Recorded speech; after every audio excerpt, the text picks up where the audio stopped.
What is going on, everybody? For those who don't know, I go by Philly Mike, host of the Philly Talk podcast. But today, you know what time it is. It's Battle Birds podcast, and I'm 1/4 of the Battle Birds podcast.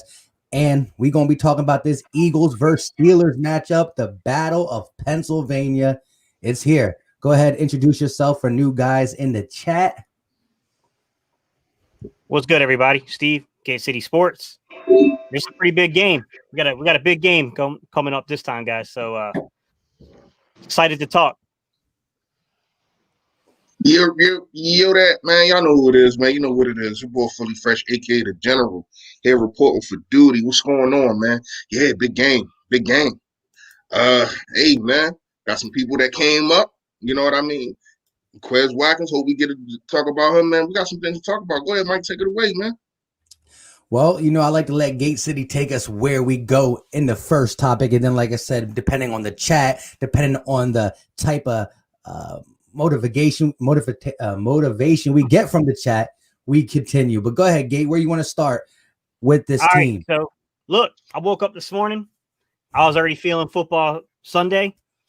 And I started off by asking everybody. I did it on Twitter, and I also did it on YouTube. Oh, yeah. Targets. Who's walking away with targets in this game from the wide receiver position? I'm going to be honest with you. I'm rooting for JJ. I am, because I'm an Eagles fan. He's an Eagle. I'm rooting for him. But I won't lie and say that I don't feel comfortable with this kid out there right now. I'm almost concerned he could take away snaps from guys that are more deserving of the opportunity. Although if he's out there, of course I want him to succeed. I want him to ball out if he's going to be out there.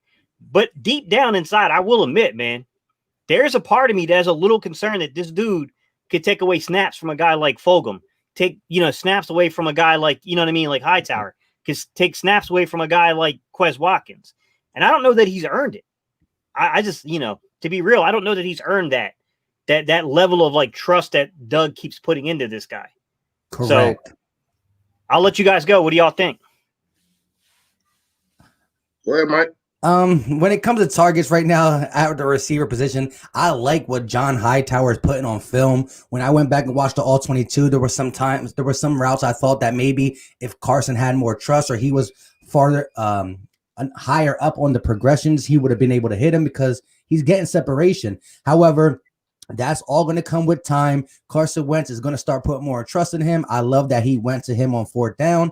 I would have thought that would have been like a play rolled up for Greg Ward going through the slot, slanting on that play. But I'm going to have to stick with Greg Ward as the leader in targets right now because I just think he's that go-to guy for Carson. He feels most comfortable. He's not going to be our big play receiver. But I agree 100%, Gate. The way Doug Peterson talks about JJ Arcega-Whiteside, it's like he's ready to put him in over the new number 13 for the Philadelphia Eagle, Travis Fulgham's minutes. So it's interesting to see the snap count. Now, if JJ's still dealing with something, like he's been dealing with something since he's been an Eagle, who knows then? But I'm the guy that whoever gets going early in the first quarter, they got to get the most snaps. Like whether it be if JJ Arcega-Whiteside comes out and surprises us, well, by all means, leave him in. But again, it's getting hard to have that vote of confidence for him because he hasn't showed it. But the new number 13, again, a couple little things I liked. It was small.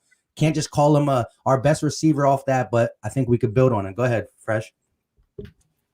I said this about 6 videos ago. I am done defending JJ Arcega-Whiteside. I thought as though it was. I still feel this way. It's some of the coach's fault. But you not being available, and if you can't play, you can't stay. Y'all know that's my motto. So that's number one with me. You always got some freaky injury. I don't understand how you get injured so much and you don't play, and when you do play, you don't do anything. So it's like, what are you getting injured for? You know what I mean? I understand, I might be harsh on that. You can't predict or you can't process. I mean, you can't just say, oh, I'm injured or I'm not injured, whatever the case may be. But I do want to say, you're right, man. Steve, you're right. You can't take snaps away from guys that has been in the zone because it's not only hurting them guys, it's hurting your quarterback. If you got a guy that's not producing on the field, That's just more time for the defense to zone in on Miles Sanders, Zach Ertz, bracket them and take them out the game because they're not scared of your outside receivers. That's what's been happening since Alshon been out, since Deshaun been out. But if you finally can get guys like a Quez Watkins, like a Fulgham, you know what I mean? Of course, we already know Greg Ward. I've been saying Greg Ward been our most consistent and most valuable wide receiver for the last 2 years. And that's a lot to say, that, because it shouldn't be like that.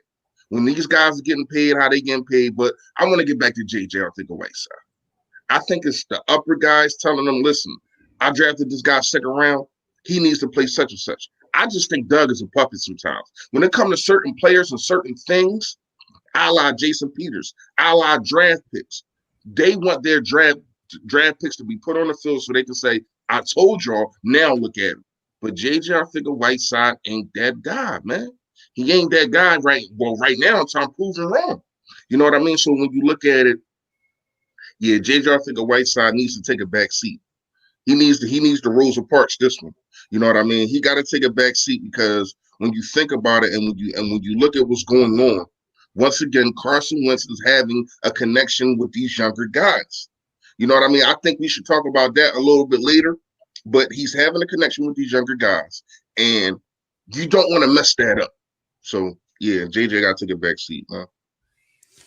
Yeah, real quick. Shout out to BLSG. Says, sup, guys. Returning from vacation. Wish me safe travels. Stay safe. Get back home. Watch the game. Shout out to you for the $5 super chat. Appreciate it a lot. And Pyro FN, we will discuss the score, but the stream started 7 minutes ago. We got a nice 35-40 piece. We tell you the score, we might as well just pack it up and go home. So we do that at the end of the stream. We talk the score. We give who we think is going to have a breakout game, all that good stuff in the last 15 minutes. Because if we don't talk about the breakout player, Philly Fresh gets on us quickly. He always reminds us that we got to give our breakout player. So, So how do you guys feel again? The offensive line being so hurt last week was able to muster up a pretty good game. Jordan Mailata played pretty good. Nate Herbig, Matt Pryor, Jack Driscoll when he came in for Lane Johnson. But again, talking to Steve before we went live, this was the D-line without Bosa, without Solomon Thomas, and without D Ford.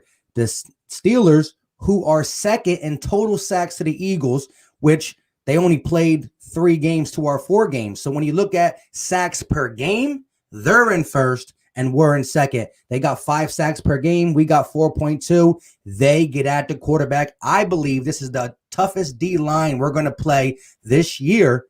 Would have been San Fran if they were healthy. How do you think we fight it with Not really. this banged up unit? I think that the same way you approach the San Francisco game, you got to approach this game. You have to have you need a ton of pre and post snap motion. You've got to make those defensive ends respect and keep containment. That's why, you look at a guy like Carson, he's having such great success running in the last game because those defensive ends had to keep containment. They had to watch all that motion. Carson in himself, it's not the 2017 version of Carson's legs. You know what I mean? I thought he looked a lot more athletic last week, but let's be real. The Carson that was, eluding the pocket back in 2017 was a much more agile guy. Age catches everybody. You know what I mean? What I will say is you hit him with that you hit him with that post-snap motion, right? You got to get the ball out of Carson's hands fast. Take a couple deep shots. I'm not saying don't take a deep shot, but the ball's got to get out of your hands fast, man. You got to have those quick timing and rhythm passes because they're going to be all over you. The other thing is Fresh has been saying this since last year, since we've known him. You got to roll the pocket. You can't put Carson on one spot and then allow the defensive line to basically play who can get to Carson the fastest. I mean, you're going to have to move him. You're going to have to move them. You're going to have to take, a shot here and there, but for the most part, get the ball to your hands fast. And you're going to have to try to fool people with motion. I mean, that's all you can do. And if the team is disciplined, it's going to be a dogfight. If Pittsburgh plays disciplined defense, we're in a dogfight. There's no doubt about it. And I think that team is talented enough defensively to put us in a big dogfight with our defense, because I think our defense has some answers too. Although I am concerned about the corner position opposite of Slay this game. I think this game's a little different from last game. I agree. But Fresh, elaborate what you said about when I said I think this will be the best D line we play all year. I don't because I just I can't forget about Washington number one.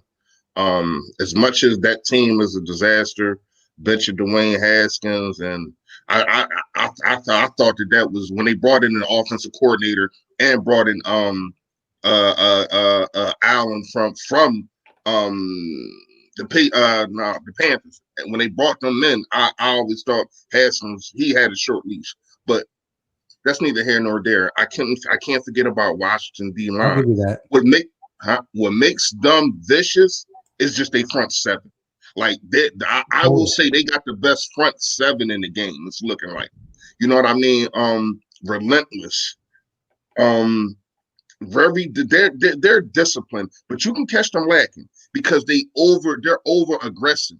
You know what I mean? And they lead so far. It's a small sample size, but they lead the league in blitzes. So that, like you said, they are very aggressive. They're going to send the house. So, like you said, we got to take advantage of that. But go ahead, my bad.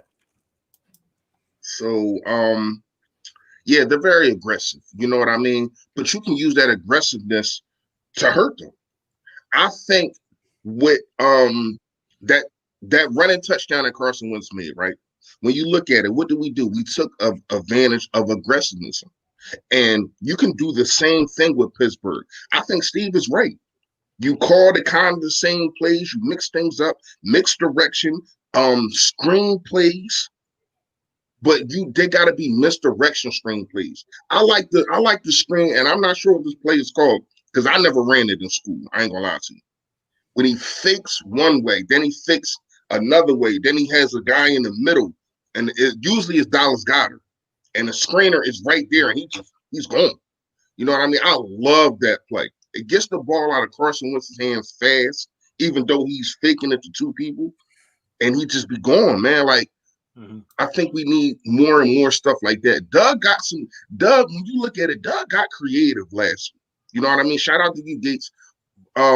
After you put your video up, I had to break down the actual how the plays was being called. I seen some things that looked like the same play, but they really wasn't. They started off in the same format, but they really wasn't. That's what you need. You need an aggressive defense to be looking at, oh, we seen this play. I know what to go do, but no, you don't. Because now it's something else. That's what you got to do with this kind of defense, man. And Carson Wentz, when I looked at tape, that sack that he took, I want to say it was from the slot corner. He didn't even see him, man. And that's a problem. Carson Wentz was looking at one side of the field. You cannot do that with this defense. Your head has to be on a swivel. I understand you want to look at one receiver. Your hot route supposed to be open. No. You got to scan this field because you don't know where the blitz is coming from. Y'all know how I feel about Carson Wentz. Y'all know how much I defend him. But he has to make sure his head is on the swivel. You know what I mean? Especially with this makeshift line. They held it down last week, but this is a different beast. When you talk about the offensive line, a guy like Jordan Mailata not knowing where the crosses are going to come from, not knowing where the blitz is going to come from, not knowing if it's going to be a blitz and then back up. Them blitzes so much that it might cause him to have false starts if it get in his head. Things like a defense like that can intimidate a guy like, I ain't gonna say a guy like Jordan Mailata, but that's what they want to do. They want to intimidate this younger offensive line to make them make mistakes, to make them pursue something, to make them cause false starts and stuff like that. So this offensive line has to be disciplined. If it's a zone block, you stay in your zone. If it's a man block, you man block. You're a man. So I got us winning this game. We get into what you call and later on, but man, I it might just be me, but it's some type of confidence, and the confidence is coming from the defensive line. I'm not gonna lie to you. Like, our defensive line has been turning up, and I think they're going to step up to this challenge again. You know what I mean? Big Ben is a statue back there. I know I'm getting off the subject, but I just had to. Hopefully, we'll talk about that. Go ahead, y'all. Nah, I just wanted to say real quick. Let me just get Nitro Freak said, shout out for the 499 super chat. But he said, this game is all about how the D line plays. If they give Ben time, forget it. On the other hand, if they get pressure, we could easily win this 27-10 from Nitro Freak, who hasn't been easy on the Eagles as a whole. I mean, all through the Eagle organization, he's had a lot of videos on here, letting them have it and stuff. So shout out to Nitro Freak for the 49 super chat. Go check his channel out as well. But just to elaborate real quick on what Philly Fresh said before I let Gate go ahead. I agree. Jordan Mailata did a great job in man blocking. Like his physical attributes, or whatever you want to call it, came through. He's just quick, fast, and big. However, not only do they lead the league in blitzes, they do a lot of stunts. So they're going to try to confuse him, send two guys here, and hope he makes the wrong mistake, because man to man, he might be able to give some people some work. So I believe it's going to be interesting to see how Mailata on the left side, the blind side, handles the blitz packages. Go ahead, Gate. Eagles has landed. It's a small batch, 1792, man. It's one of the better tasting bourbons you're going to get for under like $30 or so. So, all right, getting into this game, because I just got completely distracted. I was about to go into a bourbon spill. Listen, this is what I'll say.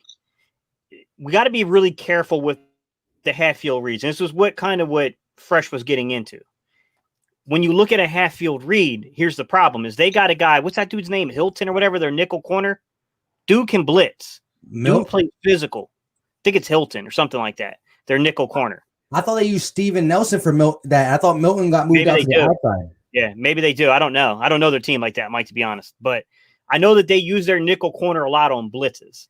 And you have to be careful with this, because the issue being here is when you do a half field read, this is what Fresh was getting to. That means when you're only looking at one side of the field, it's a half field read. It's meant to speed you up. This is something Drew Brees does. He does a lot of half field reads. It speeds up the decision making, gets the ball to your hands faster. But the downside is if you start feeling it a little too much and you start holding it a little longer on a half field read, you're susceptible to blitzes on the blind side because you're not looking there. Right. Simply put, you can get lit up that way. So, I mean, they do have to be really careful with that.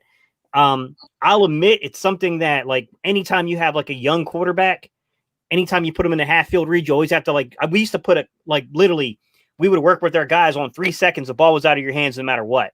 I don't care if you threw it out of bounds. It had to be out of your hands in 3 seconds. Because if you're doing a half field read, you're susceptible to getting blown up.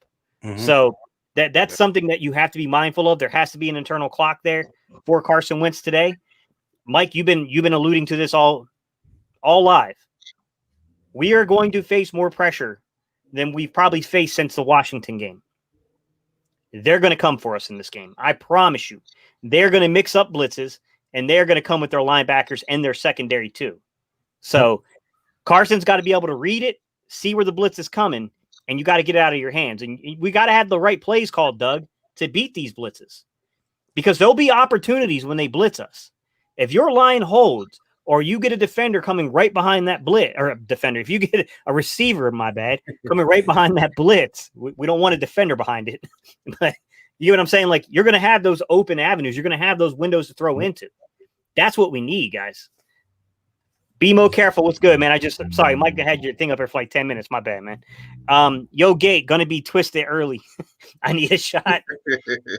And real quick, guys, I'm only doing 2 today. I'm only doing 2. And this was for Fresh. So go ahead, Fresh. Just, shout him out. This was on yours. Yo, that, what's going on, Mr. Personality? What's going on? Thanks for the super yo, that, man. Appreciate it. Real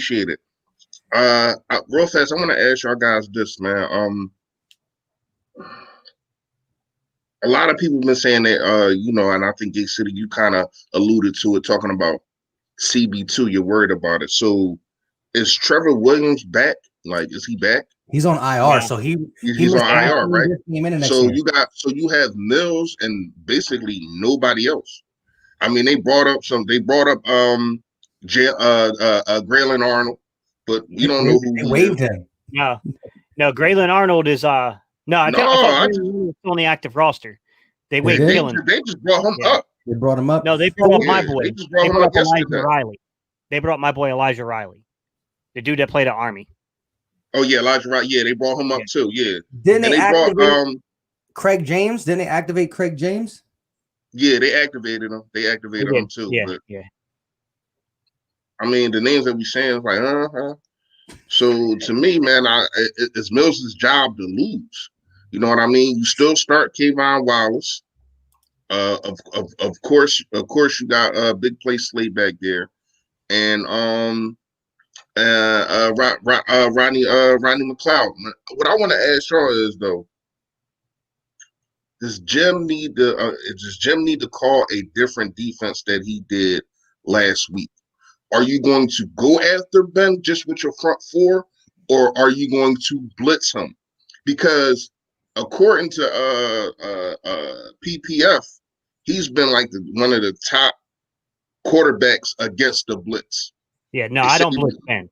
I would personally. I'm not going to say you don't blitz him all game, but I wouldn't get blitz heavy on Ben. Right. You got to win with your front four. Okay.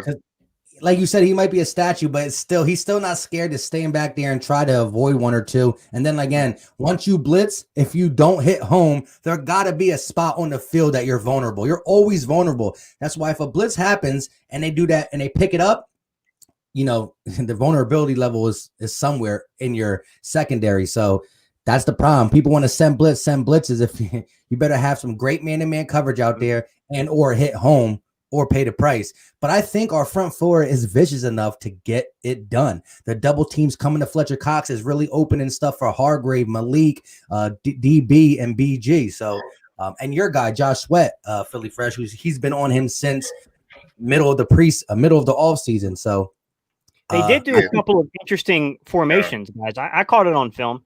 They went a little 5-man defensive front last week. They played a few snaps like 5-man D front. That's when they was using Avery as that joker. I got to shout Juice WRLD out. I mean, we've been saying it for a long time. Use Avery. I don't know if he wasn't ready, but he looked ready. He looked ready last week. If you can do more of that, that's something that a lot of offenses have not seen from this defense, to put more pressure. You know what I mean? But at the same time, I think for you to continuously do that, your two linebackers got to be better. They got to be faster. They got to be better coverers. You know what I mean? They have to not miss tackles. Mm-hmm. You know what I mean? It's time to bring up these kids, man. And not even say bring them up because they're up. They're on the active roster. It's time to play these kids. It's time to play Bradley. I think he got some tick last week. Correct me if I'm wrong. It's time to play Taylor. You want to say Taylor is a project? What the heck does Nathan Gary look like to you? Look like a damn project to me. A felon project, you get an F. So, yeah, man, I want to see these kids, man. You can't get that much worse at that position. You know what I mean? Nathan Gary is the worst tackler I have seen in a long time. That's just in the NFL and college, period. This dude cannot tackle, and that's including Ronald Darby. Remember, Ronald Darby was on our team last year. He was a horrible tackler. He looked better than Nathan Gary right now. Listen, it's time for this young. I mean, they're starting to do it casually, but no, this is a must-win game. We cannot sit there and go 1-3-1. Like, no, man. We need to get some more wins. That's what it's about. And whoever gives you the best chance to win, you play them guys. Nathan Gary is at the bottom of the totem pole. This 53-man roster, he is number 55. That's how bad he has been. Go ahead, Charles. Real quick. So you're leading into it. I'll let you go, Mike. Go ahead, Mike. Go ahead first. Precious chat. Go ahead, finish that, and then go ahead, Gate. Go ahead, Fresh. Fresh, that's your chat. What happened? That's your super Yoda. Let me say it like that. Oh! Thanks for the super Yoda. Just cause I appreciate y'all always dropping out. Hey, man, that's what we try to do. We come here, you know, we love doing what we doing. We love talking to y'all. You know what I mean? And you know, if we can just drop a little bit of knowledge on y'all in the midst of doing all that, man. Hey, man, that's more power to y'all, man. Seriously, man. Appreciate all y'all being here. How many we got in here, Mike? That's what I was going to do right before Gate goes. We got 166 people in here watching. Like shout out to all of y'all. if you don't see it where you're at, it's because we are live on 3 different channels. You got the Philly Talk podcast, you got Gate City Sports channel, and we got the Philly Fresh channel. So do us a favor, wherever you're watching that, take 1 second, click off the live chat, smash that like button. It's simple, it's free, it's easy. Go ahead and hit that button, and go ahead, Gate. Let us know what you got going on.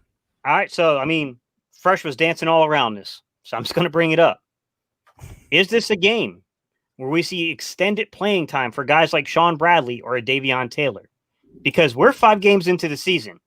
You used a 3rd round. Now, it was a conditional, yet a 3rd round pick on Davion. And Sean Bradley was supposed to be billed as being, he's essentially more NFL ready than most of the other players. Now, he might not have the same top end talent that those guys do, but his level, his physicality, the body build, his intelligence for the game, it's already higher than most guys coming into the league. So if not now, what do you guys think? Do you know, before you go real fast, Mike, do you know that he is the only rookie linebacker who has not played a snap? The only one. Like, that's crazy. That's blasphemy. And you took him in the 3rd round. Like, go ahead, man. I didn't know that. Well, then we got 2. Well, Sean Bradley, did he play at all? Yeah, he played. I think so. Yeah, I think he did. Yeah, he played. He played last week. Again, with TJ Edwards going down, I mean, I don't know. I think you'll probably see Alex Singleton, maybe some Sean Bradley. Again, there's so much potential to a guy like Davion Taylor with his raw athleticism, speed, and all that. But I think the fact that he has probably the most limited amount of actual football time ever to get drafted, probably, because I mean, you don't see people get drafted the only person who probably had less was Jordan Mailata, and it took him 3 years to get on because he was a rugby player. The limited amount of time Davion Taylor played, he was a project, but still, there got to be a package where, listen, go in. We're going to put you in on this play. Guess what you're going to do? You're going to rush the passer. You're going to rush the passer at the middle linebacker position. They let Nathan Gary rush the passer, right?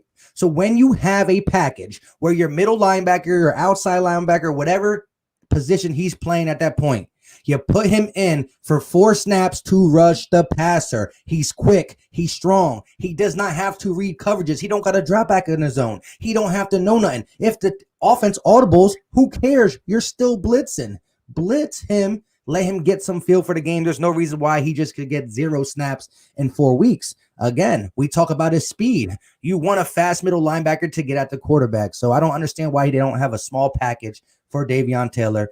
And it's just sad to see these guys sit on the bench while we watch horrible play from our linebacking position. So is that just a knock on the coaching staff evaluating talent? Or is it that, wow, he's really not better than these guys? I understand not being able to comprehend the game plan, but a package or two, there's no excuses. Let him rush the passer. Shout out to Steven Joyce 21 for the super chat, $5. He said blank. He said, I don't got to say nothing. Let the game do the talking. I like that. I like that. I like that. I mean, what do you guys think in terms of the fact that we had, there were a lot of linebackers on the board, a lot of guys. I like Davion Taylor a lot. But I said, do you guys remember on draft day, I said, hey, man, I really like this kid's talent, but I do have to question one thing. Where we took him. Was it the right pick? And at some point, man, you got to take the training wheels off of dudes. There's only one way to judge a guy, to know if they're going to be it or not. You got to give them some game reps, and then you got to give them actual film to study, something to actually learn from. And I would understand if we had studs in front of them. We ain't got that. We don't have that right now. Like, I don't get the mindset, man. I don't understand, like, their whole approach to basically taking some of these guys and coaching them up. It seems tragically flawed to me at times. Like, it bothers me the way that we try to develop guys. But then we'll be bullish on guys like JJ.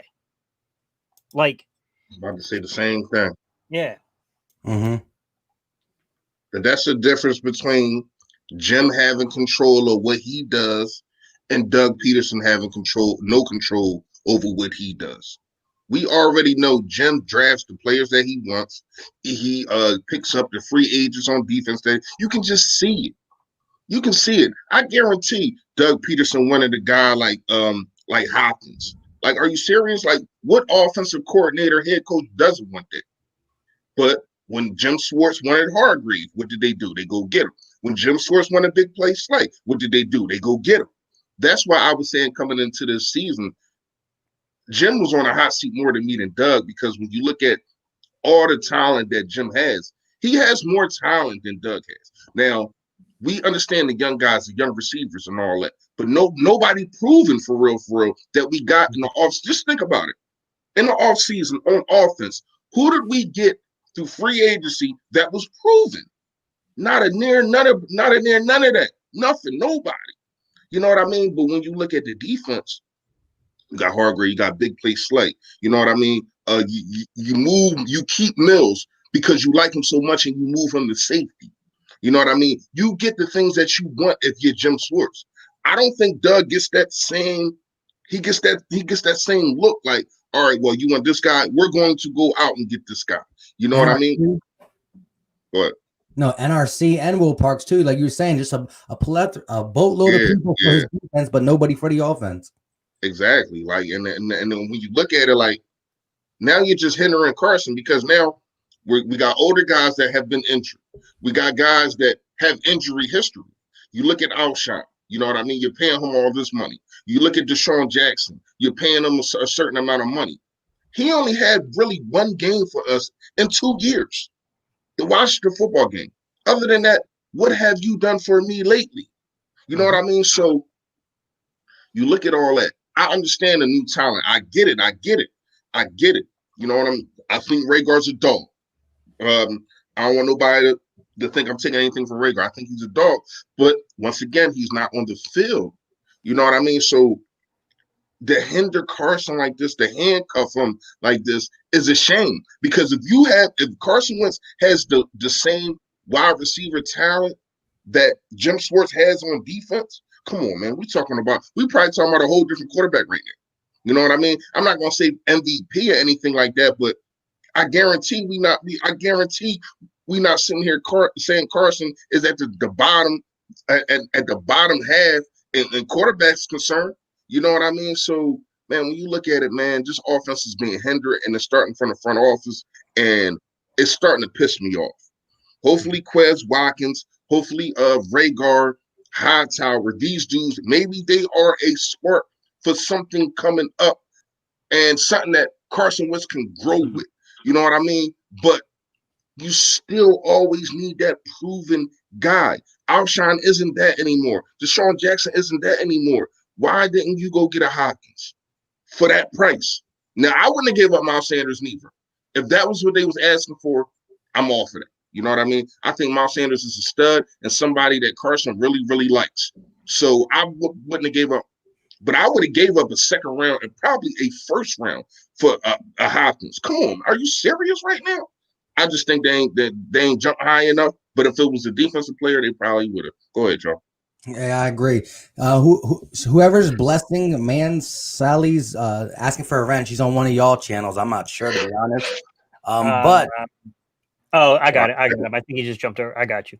Hey, blessing man Sally, I got you, buddy. Sorry. Yeah. All right, man, you're wrenched up. But I agree. It's sad, and when there's players on this roster who should still be used for situational. Like I said, I just want to tap back on that Davion Taylor talk. If he's not ready because he's too young when it comes to the mind in the game, there's ways you can use him in situational football. That's what you take. That's what you got to do. I mean, you got guys like a Rasul Douglas last year. He should have been our situational corner. You're playing zone, play the guy. You're playing in the red zone, play the guy. If it's 1st and 10 on the 25-yard line and you're going to play man, don't play the guy, situational football. I think they're doing that in Carolina, and look at Rasul Douglas. I think he's a top 10 corner right now. Disgusting. But they play a lot of zone. And when they probably play man, they'll probably let him out. They're not going to take him off every man play, but they're playing him to his strength. And I don't want to come on here and bash Jim Schwartz because I think he's done a good job. I just think he got to be better in different situational aspects of the game. And there's times where if he goes in with a good game plan, he looks good. But don't ask him to change up at halftime because he doesn't do that. He sticks with his guns, win, lose, draw, which for having a good game by the middle of the second quarter. If not, it really don't get any better. You know what I mean? So, hey, real fast, Mr. Personality, you're misconstruing what I'm saying. You know what I mean? I get what you're saying. There's not that much talent that you see, but we're talking about potential when he went to go get these guys. When he paid these guys, when he paid Hargrave was a top 5 defensive tackle. You know what I mean? Brought Graham back. You know what I mean? Now Graham has been up and down, but I really think Graham is the motor to that. Like if you, I don't know if y'all watch Fletcher Cox mic'd up, like it's mic'd up. Graham don't stop talking. He really like the engine. Yo, he had to like really snap with him to get him to shut up. Like, but it seemed like he really the engine to that defensive line. So, Mr. Personality, what I'm saying is real fast is the guys that they are bringing in, when they were on their team, they're talented. They're getting paid like this talented person. What I'm saying is you don't do the same thing for that on offense. You know what I mean? When you bring in guys now, 17, he hit it on the head. You know what I mean? Bringing in a Smith, bringing in Alshon. Alshon was still in his prime. You know what I mean? But couldn't nobody argue about that. I thought that was a great move when he did it. You know what I mean? So when you look at it, what have you done lately? Bringing in LeGarrette Blount, grabbing JJAW. When you surrounded Carson Wentz with talent, we've seen what he can do. Ever since then, you have hindered him. Ever since then, you put the handcuffs on him, and it's just like, all right, you get rid of Torrey Smith. All right, cool. I wasn't really mad about that. You don't bring back LeGarrette Blount. Why? I don't understand it. Like, to me, it befuddles me. But you want to keep bringing back JP. Like, come on, man. Stop it, man. Stop it. You don't bring back LeGarrette Blount, but you bring back Jason Peters, who is getting paid $10 million to hold a clipboard. Like, get out. There are a couple moves I thought that could have been made throughout the years. Last year, Mike, you remember, I think it was right around the time we first started talking, man. You remember how much I wanted Minkah Fitzpatrick? Yes, sir. I really wanted Minkah Fitzpatrick so bad because I thought that Minkah, he was basically a younger, better version. You know what I'm saying? Like, it made no sense to me not to go get a Malcolm Jenkins that's younger and better. But he plays that exact kind of role. And it's like, come on. I wanted him really badly. I beat the table for him. And at the time I said, look, I get it. Pittsburgh looked like they were going to have a higher draft pick than the Eagles. I'm pretty sure we both threw in first round picks, but we probably would have sweetened the deal more. I probably would have given more to go get him just because I knew the kind of player he was going to be. But that one hurt. This offseason, I think all three of us said, I don't know why Howie doesn't see this, and he clearly did see it. He just couldn't make the money work. Carlos Hyde was the perfect guy if you're going to let Jordan Howard walk out the door to complement Miles Sanders. And let him go, though. Yeah, I wouldn't have either, personally. But once that move was made, you know what I'm saying? Like, Carlos Hyde made a lot of sense. Like, I just, I don't get it, man. I don't get. And I know that to some extent it's not always Howie. Some of this falls on Doug because Doug gave that defense of the game is played on the edges now. And I just don't agree. I don't necessarily agree with that. I agree that outside speed is a big indicator. You still need a contact balance back, man. You still need a dude that can blow a linebacker up coming through the hole, make him think twice about coming so hard on that blitz next time. Like, you need that dude. I mean, Jordan Howard was a punisher. And I'm not happy that the shoulder thing, I don't know what happened. Like, I felt like we were deceived by the medical staff and by the coaching staff with the diagnosis and what was really wrong with Jordan Howard. But there's Eagle stuff, man. But when he was in the game, I can't fault the way Jordan Howard played the football game. The dude played with an attitude. That's what I saw out of Fulgham last week. And I thought Brunson did a really good job of highlighting the attitude Fulgham plays with. Man, his run blocking, when you watch the film, guys, and I can tell you, all three of us here are film guys. Hey, man, this kid plays with a certain toughness that I just haven't seen out of our receivers in a while. Like, this dude looks forward to hitting you on a running play. Yo, that one play when he sent dude back to the locker room. The Oh blind my side. God. The Blind Side. Tell me, did it Yeah, remind you yo, of Michael listen, Orr in that movie? somebody sent that to me. I literally was crying. Like, but that's a guy that's hungry. That's a guy that said, you know what? Mhm. I've been on 3 different teams in 2 years. I'm tired of being slept on. I'm going to find a way on this roster. And you don't see that from guys like a Matt Hollins, guys like a JJAW. You don't see that from these kind of guys. You have to put your best talent and and guys is going to be a dog for you. Guys that and you know what's crazy? And you know, I don't want to just say this because I think it's being overlooked a little bit. When you see a quarterback going out there and fighting for fighting for blocking, you know what I mean? Even if it just might be a little patty cake type of thing, whatever the case may be, you say, you know what? That's the kind of guy I want to go to war with. Because don't ask me to run through a brick wall if you're not going to do it yourself. Now, I don't want you to do it vividly because you're the quarterback, but at the same time, don't tell me to do something if you're not going to do it. Don't tell me to block if you're not going to block. Don't tell me to give it your all if you're not going to give it your all. And I think that that's one of the reasons I wanted to get in this. I think it's time that we get into this now because I wanted to ask Shaw after I go. Why is it that Carson Wentz just flourish with these young guys instead of the older guys? Is it could it be that the older guys are like, man, I'm this and I'm that. I'll shine like we won a Super Bowl without you, yada yada yada, whatever the case may be. Deshaun Jackson over there pouting when he doesn't get the targets. We see all that, we get all that, and then you got the young guys. They like, damn, look at this is our leader. This is the guy that I want to go to war with. And then it builds up Carson's confidence because he's surrounded by guys that want to go to war with him. Or is it two? Or is it B, should I say? Is it that Carson Wentz takes a back seat of being a leader when the older guys are around? You know what I mean? And then when they get hurt, now he's like, you know what? I got to step up. I got to step my game up. You know what I mean? Because I kind of see both sides. You know what I mean? It's like Carson does step his game up when everybody goes down, but you have to.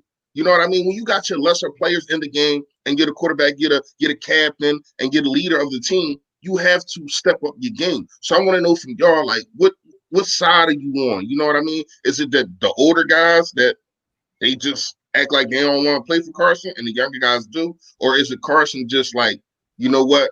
It's time for me to level up when these guys get hurt? I'll say it's a little bit of both. Again, we really haven't been able to see this locker room come together with the veterans and Carson all out there. I mean, since the Super Bowl and since Carson's been back, we're talking about 18 and 19 has been injury. Like you said in multiple videos you did, even LB. Carson is not getting the same camaraderie. He's not being able to establish. And even if Alshon Jeffrey, he knows him, they haven't played together for a while. You're in and out the lineup. And yes, it could have something to do with the fact that, you know, Carson's learning to be a leader. I don't know what happened to him. He's learning to be a leader and stuff. I just think the young guys rally around him. And, you know, Carson feeds off that. He loves that. And we saw down the stretch, he was throwing passes to JJ Arcega-Whiteside and Greg Ward Jr. and Rob Davis and Deontay Burnett that he wouldn't really throw to other receivers. I mean, back shoulder fade to a guy like JJ Arcega-Whiteside on third down. Like, why would he trust that? But there was something built in them 4 games of commodity. And yes, it wasn't JJ Arcega-Whiteside's come back in when you get a chance in Gate City. It wasn't his play that made Carson Wentz trust him. It was just the string of plays that starting to know your receiver. And I say it all the time because the reason that I really had to get into that and really break that down because a lot of people kept saying, which is true. Look at McNabb, Freddie Mitchell, James Thrash, and yada yada yada. I said, but them dudes wasn't in and out of games. It seemed like every single drive Carson Wentz is looking at different receivers. Mm-hmm. He literally had to grab Fulgham last week and say, "No, dude, you're right here. I need you right here." He literally had to go out of behind center and go over to Fulgham and put him where he needed him to go. You know what I mean? That's just a tell. That's really a tale of showing you that Carson Wentz has no commodity with these receivers. You know what I mean? In and out, every single drive, every single game. It's hard to build that camaraderie with these dudes when they're not on the field. You know what I mean? But since you back Gates, I want to know. I don't know if you know heard the question that I asked. No, it froze up on me, man. No, I wanted to know from your perspective, is it more of these younger guys coming up to the task, and the older guys being stubborn and dudes like Outshine, all that kind of stuff, or is it Carson saying, you know what, it's time for me to elevate my game and play better when these younger kids are coming in? So I think it's a little bit of both. I do think that maybe the personalities are easy to mesh when you're dealing with guys that are just trying to stay on the roster and feed their families. Maybe there's more trust in Carson to lead the way. So Carson maybe elevates his game in that way. But I also think there's something to be said of the fact that these dudes are hungry. Greg Ward Jr., he was hungry. Fulgham, he was hungry. These dudes want to play. They want to stick on the roster. I'm wondering, when you look at guys like JJ, when you look at some of these, like, do they have that same hunger?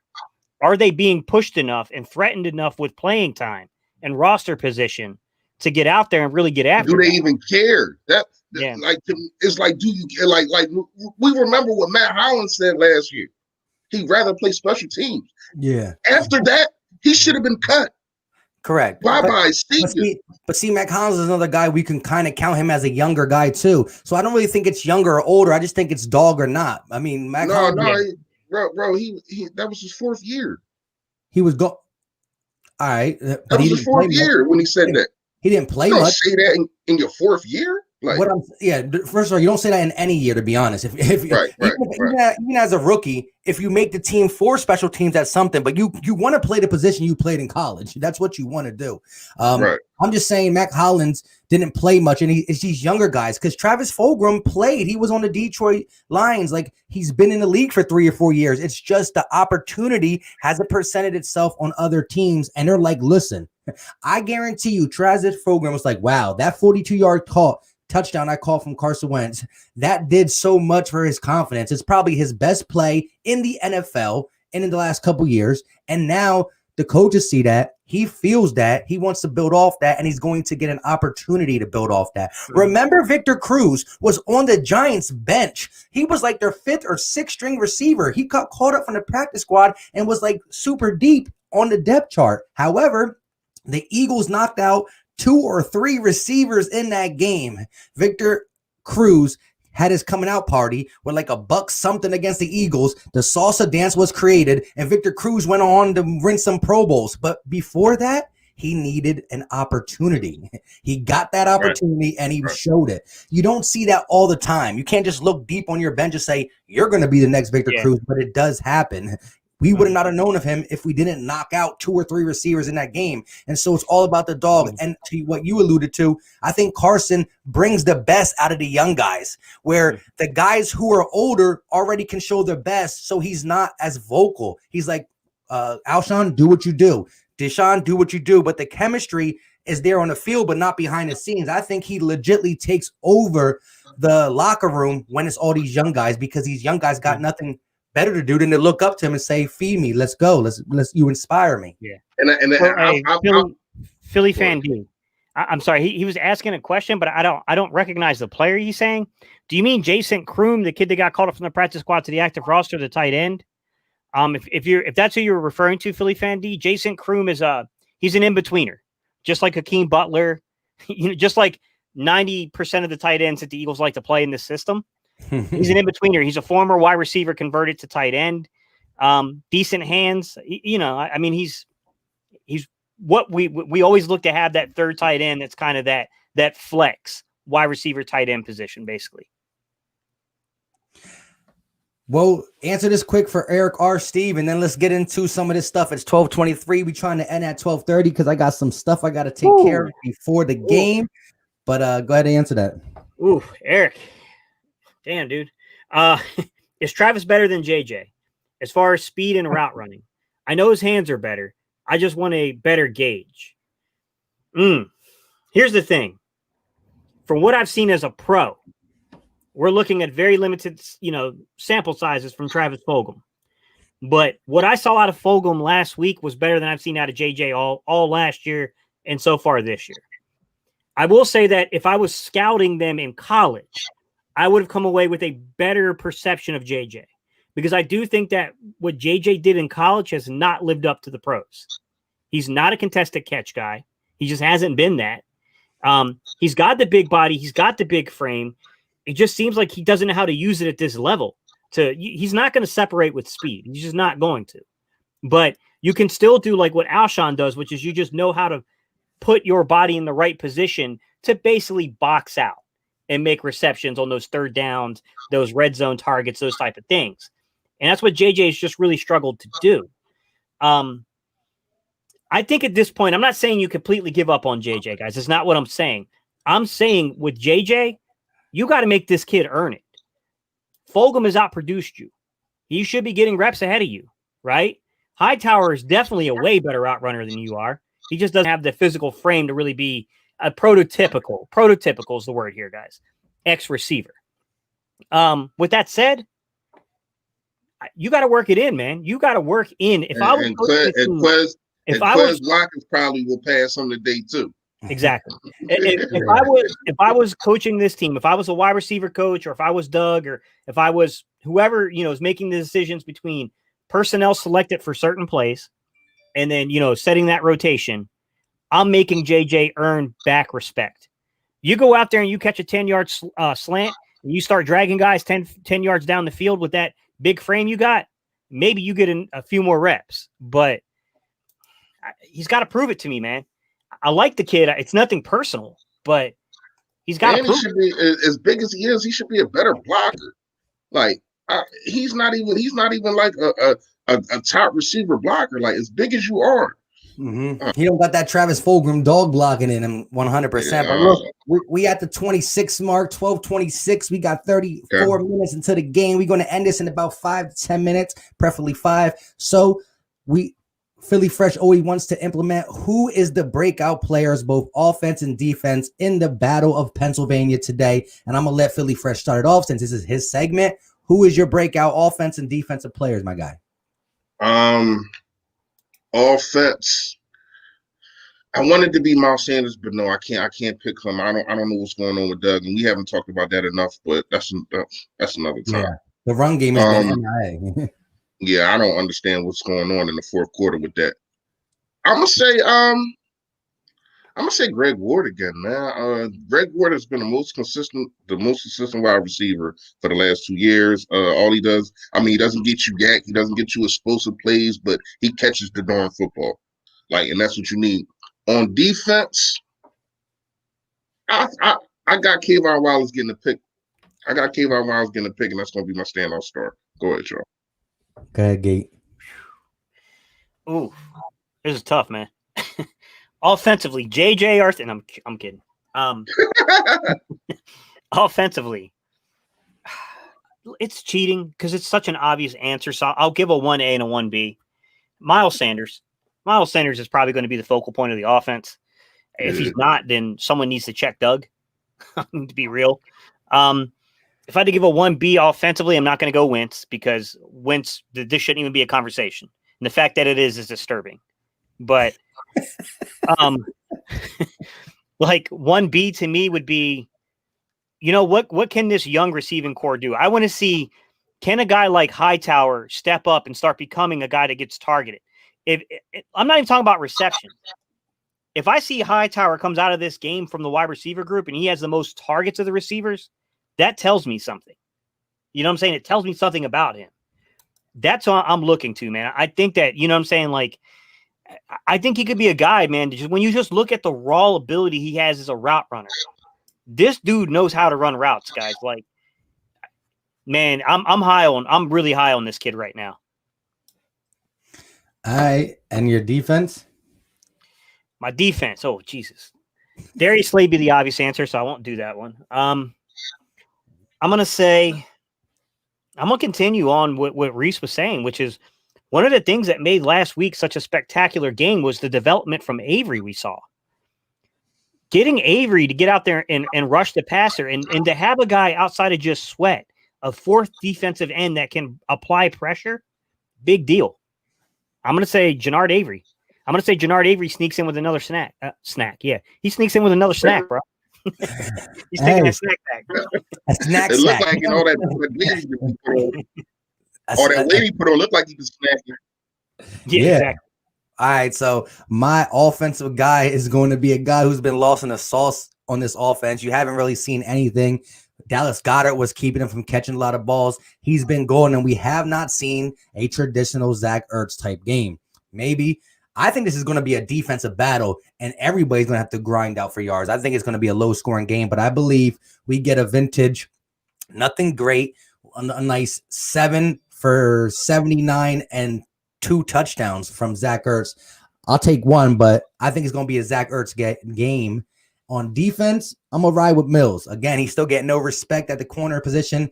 I don't think he's a game breaker. I just think he plays the outside at this point better than Avonte Maddox would, even if he was here, which he's not. So I think Darius Slay, it's surprisingly, he's got targeted a lot. I mean, he hasn't gave up much, but you would think with Darius Slay playing good football, you would just target the opposite side. He's got target to pretty much. I think Mills comes away with a good, solid game, a couple pass deflections. I won't go as far as a pick, but I would like it. I'm going to say Mills on the back end because I don't want to name the pass rush because, listen, the whole line got to play because if there's no pass rush, we probably don't win this game. So besides the pass rush, I'm going to need Jalen Mills to step up in the secondary when he gets his opportunities. That's it. So let me ask you guys a question about Quez Watkins. I don't think this is a game where Quez gets a bunch of targets. He's just coming back. He's got to get acclimated. He's got to build, rhythm, and he's got to have some kind of chemistry with Carson.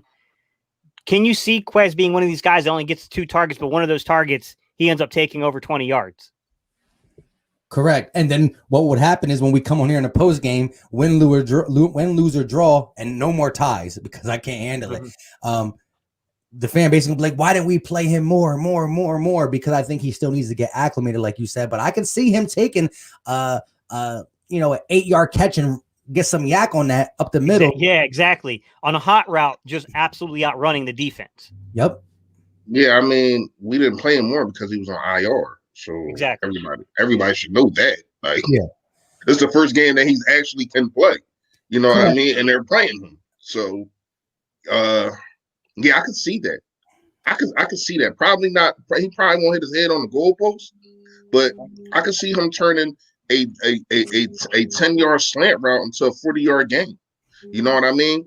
Because of this aggressiveness of the defense, the middle of the field should be open a lot because of the way their blitz packages, the way that they implement them. It should have the middle of the field open. Zach Ertz should be able to eat. I didn't want to pick him. I thought as though I think which one call is going to be really on him. You know what I mean? Yeah. I think he's really going to be on him. And I don't know if it to y'all if it seemed like it, but it seemed like Zach Ertz either has missed a step or it's just not. It's not in him right. It's not in his heart right now. I don't know what it is. You know what I mean? But I seen Zach Ertz fight way better than this to get open. I think he's getting frustrated with the fact that there's not as many weapons around him, so teams are just absolutely focusing in on him. Yeah, he's got to find a way of breaking that mindset. Look, man, if they want to do it, then run the coverage off of somebody.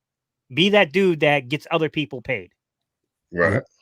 Yeah. Well, even though he's trying to get paid, he wants to get paid too. Yeah, I know. Right. I know that was a really bad choice of words in regards to. Yeah, he want to get paid. So, but you can hear him saying that again too. He's constantly saying like, "Listen, guys, got to step up because I'm either getting the number 1 corner or in this case, the number 1 player on our defense in general, which is Minka." Not talking about the pass rush, but in the secondary, playing safety. So I can see Minka matching up, and that's why I said a 7 for like 70. But I think. Zach Ertz can still win in the red zone against a guy like Minka, possession guy. But that's it. If you guys want to give your score predictions, go ahead. Philly Fresh and Gate City. I'm going to stick to not giving it to him because I didn't give it last week and we won, and I'm superstitious. Once we break the trend, maybe I'll come back. But well, that's not fair. We can't. but last week you guys gave it and I didn't. So that's because you didn't tell us you was doing it. That was corny. You ain't even tell us you wasn't going to give one. Like, actually, what kind of game was that? I was about to legitly do it, but there was like 2 or 3 people in the chat said, no, you said in your video that you weren't going to do it. So stick true to your word. I said, all right, you're right. You're right. Let's not predict the score. All right, I'll go. Listen, this is not going to be an easy game for the Eagles. It's not. This, to me, is going to be a dogfight. I know everybody's saying 30 points, and you might be right. This might be a 30-point knockout, drag-out fight. I don't think that favors the Eagles, though. I don't think we want this game getting into the 30s. Say 21-17 Philly. Wow, look at that. 2017. You said 21-17? Yeah. That's good. Yeah, I'm going to go with the same score I had last week. 23-19 Eagles. And I'm going to go with the same score I had last week. Low scoring, question marks. Shut up, Mike. The Eagles are going to win. I'm picking the Eagles to win a low scoring game. That's all I'm going to say. Yeah, I think we're going to be on the edge of our seats again. It might come down to a field goal. Either Carson Wentz drives or the defense makes a stop. But I got us pulling this out, man. Because look, real fast before we get off, like everybody just wants to crown Pittsburgh. But we know year after year, they play nobodies. They beat them. First of all, you beat Cincinnati by 2 points. You beat who they play, the Giants. You beat them by like 4 points. They played Denver. You beat them by 2 points. You only scored 28, 26, 28. Now you want to talk about us. The Texans, not the Bengals. You said that Cincinnati was Houston. Oh yeah, my bad. Yeah, All right, apologies. You know what I mean? Once again, when you add up these teams' win, it's one win. You know what I mean? So we only got one win. Cool. But at the same time, you just can't crown this team because if it was us, oh, look at who you played and all that bull crap that we had to hear last year when we won a division. Well, look at who they played. You know what I mean? So when you look at it, man, it's just not like they're world beaters. Like they can't be beaten. And we're going to prove it today, man. I highlight y'all 3:30, man. You already know bird game. Yo, that. Hey, guys, Hakeem Butler is likely inactive, guys, because I don't think he knows enough of the offense yet. I think that's what's going on, guys. Yes, sir. So you already know. Like I said, there's 229 people watching. It might not say that where you're watching it because we are live on 3 different channels: the Philly Talk Podcast, Philly Freshest Channel, and Gate City Sports Channel. So do us a favor and smash that like button. If you believe the Eagles have a chance to win, smash the like button wherever you're watching it. It's free, it's cheap, it's easy, and it's saying you think the Eagles are going to win. And for these guys in here who are haters, go ahead and smash the dislike button. We still appreciate that anyways. Until next time, you guys good? Yeah, Eric, real fast. You can comment, but we can go you can comment at I'm about to ask Eric a question. What you talking about? No, not that. He said we forgive you. Yeah, well, forgive me about what? What I do? Damn, what the general do, man? I don't know. Comment below, man. But you already know, man. See y'all 3:30 with a dub, man. Yo, that. Hey, win at any cost. I don't care if it's 3-0. Facts. Until next time, which next time is going to be 3:30. And for those who want to keep watching, I'm going to be doing a live play-by-play. See you guys at 3:30. Until next time, you guys know what time it is. And I didn't hit the button yet, so I got to wait.